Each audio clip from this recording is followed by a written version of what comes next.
Hello guys, இது வந்து 10th maths exercise 2.1ல் 8th சம் கண்டினியூஷன் தான். அந்த ஷார்ட்ஸில் சொல்லி முடிக்க முடியல, சாரி.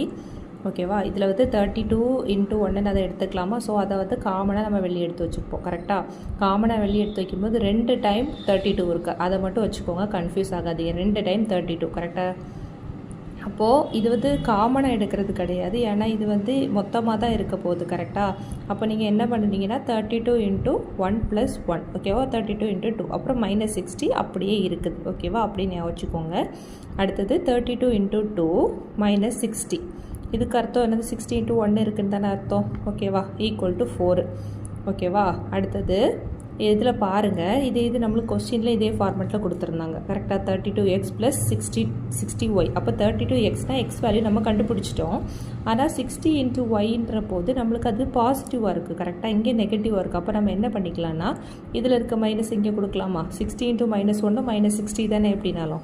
அப்போ அப்படி எடுத்துக்கலாமா? அப்போது y வேல்யூ -1ன்னு கிடைக்கும். ஓகேவா? இது வந்து அந்த இதில் டவுட் இருந்துச்சுன்னா, இப்போ நம்ம இது எப்படி எடுக்கிறோன்னு தெரியலனா இதை வந்து உள்ளே மல்டிப்ளை பண்ணிங்கன்னா 32 × 1 அது அப்படியே போட்டிருக்கேன்னா -60 போட்டிருக்கேன்னா -× ப்ளஸ். ஓகேவா? +32 × 1. ஓகேவா? அப்போது இது பாசிட்டிவ், இது பாசிட்டிவ். அப்போ இது 2 தடவை இருக்கா? அப்போ இதை வந்து 2 தடவை எடுக்கலாமா? 32 × 2. ஓகேவா? -60 இப்படி போட்டுக்கோங்க. அப்போ கன்ஃபியூஸ் ஆகாது. இது வந்து 60 × 1ன்னு அர்த்தம். கரெக்டாக ஒன்றுமே இல்லைனா அப்போ ஈஸியாக பிரிச்சிடலாம்ல. ஓகேவா?